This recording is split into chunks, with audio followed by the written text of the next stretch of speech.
for most of you listening, you'll know that Atlassian has built a reputation for transforming the way that teams collaborate. And with the world of work shifting faster than ever, understanding how to keep teams connected, engaged and productive, whether in the office or remote, has never been more critical. So I caught up with Emma and Molly here on the show floor, and together we're going to share data-driven insights into what makes distributed teams thrive, how organisations can maybe rethink workplace design for the hybrid era, and why the secret to better collaboration is certainly not more meetings, it's smarter communication. So together we're going to explore Atlassian's collaboration. We're also going to explore today Atlassian's research on breaking down information silos, fostering psychological safety, and even an unexpected workplace experiment called the Chief Vibes Officer. And man, that is a job title I would love to have. So whether you're leading a remote team, navigating workplace transformation, or simply curious about what the future of teamwork looks like and the technology involved, you're in for a treat. But enough from me. It's time for me to beam your ears directly to the show floor here at the X4 Summit. So thank you for joining me here at X4 in Salt Lake. Got not one but two great guests joining me today. So can you begin by telling everyone a little about who you are and what you do? Hi, I'm Molly Sands, and I'm the head of the Teamwork Lab at Atlassian. My team is filled with behavioral scientists and transformation experts, and we study the future of work. And so we study teams in Atlassian and outside the organization to understand what the best teams do so we can replicate it. And then we scale that through practices and ways of working to help teams adopt better practices. Awesome. And Emma, can you tell everyone listening a little about yourself too? Sure. Hi, I'm Emma Crockett. Wonderful to be here. I lead our People Insights team at Atlassian, so effectively responsible for measuring the outcomes on all people-related initiatives at Atlassian. So welcome to both of you. You've both been incredibly busy. Yesterday you did a session entitled From Data to Action, Evidence-Based Insights for Distributed Teams. So I've got to ask, how has your X4 experience been so far? Really great so far. It's a really good vibe. The sessions are very informative. It's been wonderful to be here. Yeah, some really great conversations. Lots of people that are thinking so much about employee and customer experience. And it's been really interesting to talk with them and hear about what they're doing in their organizations. And for most people listening, I think Atlassian is known for its data-driven approach to teamwork. But what are some of the biggest insights that you've uncovered recently about managing distributed teams effectively? Because the world's changing, isn't it now? Yeah, the world is changing and it's changing fast. Yeah. So when we talk about distributed teams, we're really just talking about any time that you're working with people in other locations. And we see consistently in our data that that is the reality for almost all teams today. So whether you're answering emails at home or you're working with a client or a customer that sits in a different office, everyone is doing distributed work. And there's a lot of our old ways of working that we've taken online with us that aren't serving us super well today. And so the more that teams can reinvent how they work and start to adopt new ways to collaborate that are more efficient and more effective and more human, and that's a really, really good thing. And I think a lot of the challenges are not just technical. Collaboration across multiple time zones can create challenges in communication and decision making. Even while we're here at a tech conference, I suspect you're speaking with colleagues and teams around the world and trying to juggle that. So what strategies have you found most effective in improving that information flow? Yeah, so we think really about three things. One is, can we get really clear for everyone across our entire organization about what work matters most? And this really happens through super clear goals and priorities and helping every person in a team explain in the same way what matters and why. And I think that a lot of leaders can think to themselves about, hey, if I asked every person in my team what of our work is most important, would they say the same thing? And if you're not at that point, try asking people and start having those conversations. And you can get to that place where it's super clear. So we think a lot about clear goals. We also think a lot about how we communicate. And that's a huge opportunity for most organizations. So the more that we can make information openly available and accessible by doing more what we call asynchronous communication. So writing things down, using asynchronous video, putting the important context about our work into places where other people can learn from it. So everyone doesn't have to relearn the same things over and over. That's hugely impactful. And then we also think about how we spend our time together. And so this is a lot of what we've been talking about here at this Qualtrics conference. How do we use the time when we're actually together, not just to talk about work and coordinate all the logistics, but to actually do real creative work together? Fantastic. And Emma, anything that you'd like to add to that at all? I mean, I'm just here for the data. So for me, it's all about how are we measuring how well we're doing those three things, learning from the insights that we find, and then continuously improving in the future. Awesome. And I think it was a few years ago, it was often said that there's nothing more damaging in the workplace than saying, but hey, we've always done it this way. And that is more important than ever now, being more innovative, changing the way you're working, not being afraid to mix things up. So I'm curious, how do you experiment with workplace design to optimize productivity and connection in this hybrid or even fully remote environment? Yeah, Emma and I are both big data people, but we really think about approaching designing new ways of working in a really iterative, scrappy, and experimental way. So we tend to start small and measure outcomes and then build from there. We've done this in a lot of different spaces. Our workplace design, our design of our spaces and the programming that supports our 12,000 employees is an area where we've done a lot of really interesting work in this way. We have redesigned our 12 office locations to help better meet the needs of a distributed workforce. We have a fully flexible policy, so people can choose when they come into the office and just come at the times when it suits them best. But that's really changed what they need from our office space. So it's not that everyone needs a desk to sit at all day long. They're often coming because they're doing a gathering with their team and they need workshop or brainstorming space or a sprint room. Or they're coming in and they need to make sure that virtual collaborators can join all of their meetings. And so we've used a lot of the data that we have from how people use our spaces and from all of our employee experience and listening strategy to help understand those needs a lot better and understand how people are using the spaces.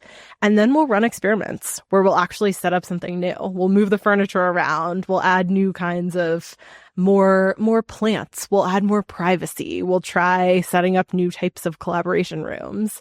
And then we'll look at how much they get used and how people like them and if it changes their overall perception of those spaces. How do people react when they walk in the office and you say you've changed everything around? Some people adapt better than others, shall I say. Totally. We do a lot of signage and a lot of wayfinding, and we let our employees know at Atlassian that we are experimenting with this stuff, and we share a lot of what we learn with them. So I think they are far less surprised than they would be in many companies. And usually they like the things. We do a lot of user research too to understand what teams actually want and need from the spaces and what's not working about them. And so then sometimes you get a delightful surprise where you're like, nobody ever used this room. This room was weird and we didn't, it wasn't set up for what we actually wanted to do here. And then all of a sudden, boom, you have like beautiful little private office suites that appear. And so some of the surprises are fun. And one of the things that I love about what you said there is both of you are data people, and leadership decisions about employee experiences are often based on more gut feelings. So how does Atlassian use data to ensure these decisions are grounded in evidence? Because it seems such a refreshing approach. I love this question. This is my goal in life, is really to kind of understand what the business is trying to achieve, lay out the levers that are going to get us there, and then monitor the data over time to draw insights about how we can get closer to that outcome. So I love that Atlassian is as data-driven as it is. We do try and ensure that the questions that we're asking in our surveys are really topical to the business. So when we deliver a strategy up to our employees, we then check their understanding of that strategy to see if we need to make iterations there. And leadership loves that because they're getting real-time feedback that they can iterate on. and learn from. Love that. And psychological safety and trust, they're also key factors in teamwork, of course. So what data-driven approaches have you found helpful in fostering that strong team culture, especially when employees are not co-located? Anything you can share around that and the data and how that works? Yeah. One of my favorite experiments we did with our employees was totally optional, and we had over 700 people sign up in like 24 hours to participate in this. But it's something we call the Chief Vibes Officer. And so in your team, you set a CVO of the week, and that is a person who's responsible for coming up with some absolutely ridiculous question to ask the team and to have everyone weigh in and respond. So they pick the question. My very favorite example, which is what we used as the title of this blog post to get all those people interested, is would you rather have meat hair, so your hair just grows as like ground beef, or permanent Cheeto dust on your fingers forever, and everything you touch gets Cheeto dust all over it? What would you rather have? I have learned so much about the people on my team from simply this ridiculous question.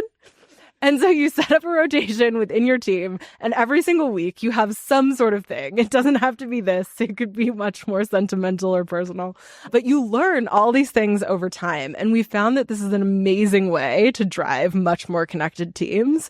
But not only that, it's actually helped people feel a lot more comfortable asking each other questions at work and being more vulnerable and asking for help. And I think it really speaks to this idea that having those moments of very human and fun and silly connection is so key, and you don't necessarily need to be in person to be able to do that. Wow. And I would imagine anyone involved in those kind of conversations, they proper buy into it. I've been in so many heated public debates around, I don't know who would win in a fight between Superman and Batman. People take those arguments seriously. Very seriously, and you learn a lot about why. The rationale is just as important as your actual answer. I, for the record, am team Cheeto dust forever.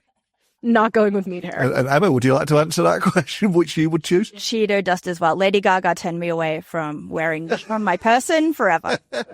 And I think in over 3,200 interviews on here, I've heard so many cool job titles from evangelists to ninjas, but Chief Vibes Officer, that's got to be one, isn't it? I'd love to put that on my passport form. So I've got to ask, though, all sitting seriously here, what common mistakes do you see organisations making when trying to improve collaboration amongst their remote teams, and how can they avoid them? We're all exhausted of a Zoom happy hour. That is not how people want to connect and spend time together. But I think most organizations really need to focus on information flow and how they share information and scale information, and making communication much easier and more pervasive. And we see that this is one of the biggest problems in companies today, and it actually doesn't have that much to do with where you work. Even teams that are co-located in offices or spread across lots of different office locations are really held back by information silos. And our latest State of Teams report really dives into a lot of the research behind this. But we see that 74% of executives say that problems with communication are what's holding their teams back from moving quickly and from doing higher quality work.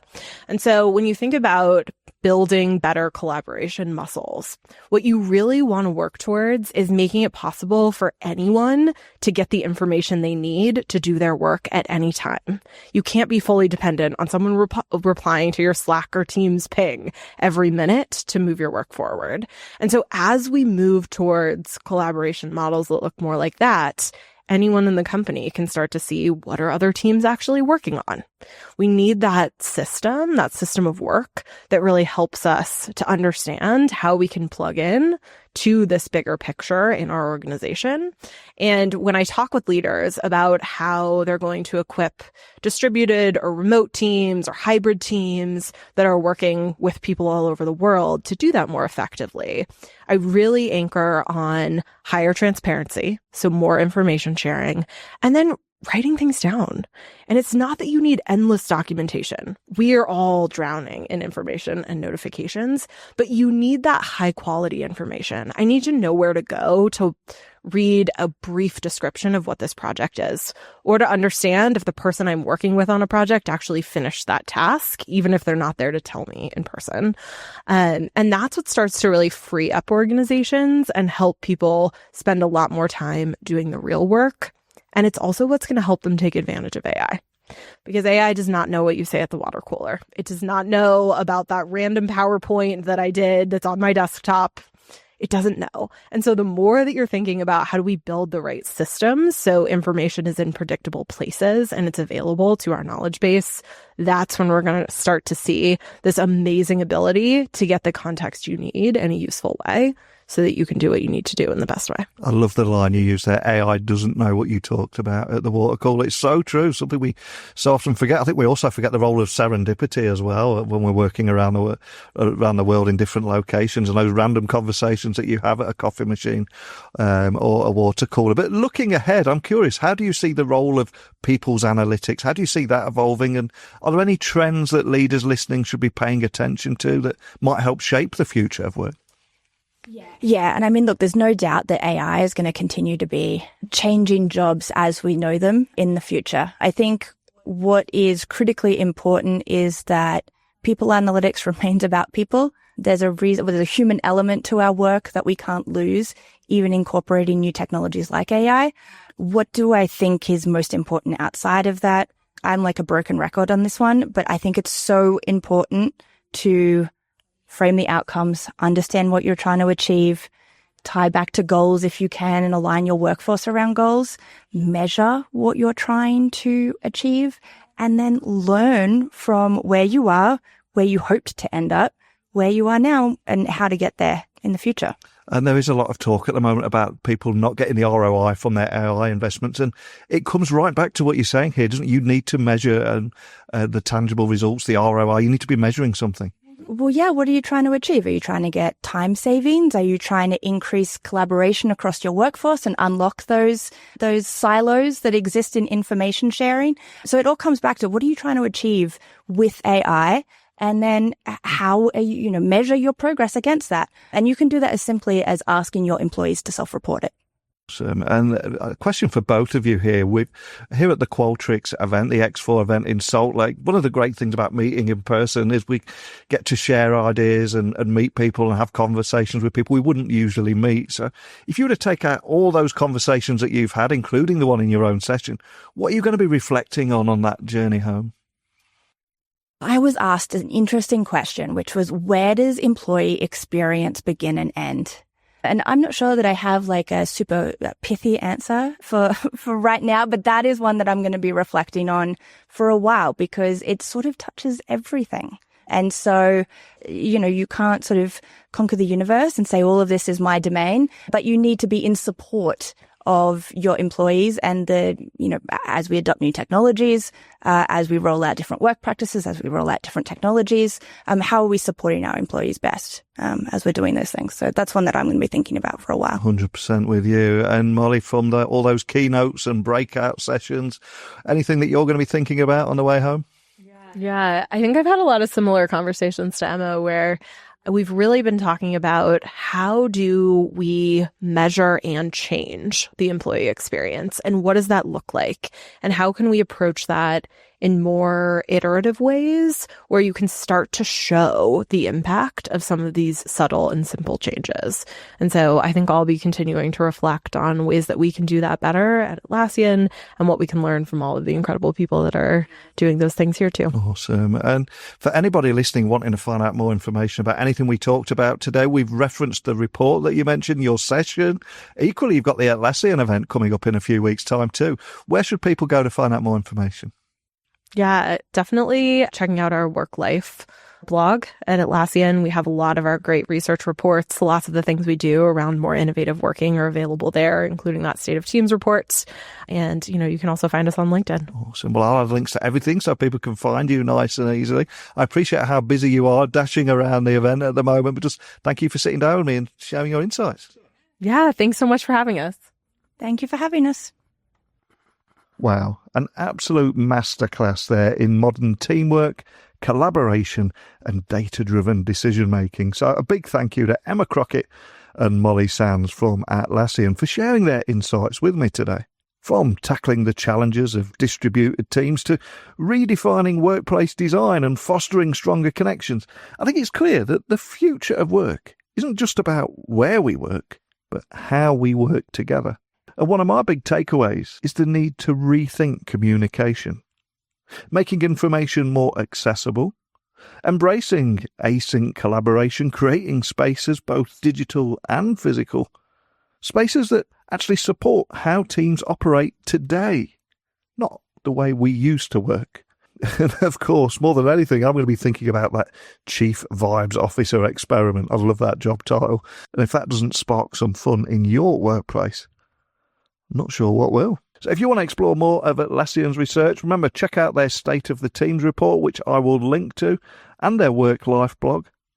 And as always, love to hear your thoughts. How is your team adapting to the changing world of work? And what tech tools are you using? Please drop me a message at techblogwriteroutlook.com, LinkedIn, X, Instagram, just at Neil C. Hughes. But until next time, keep innovating, keep collaborating, and keep questioning that status quo. Speak with you all again tomorrow. Bye for now.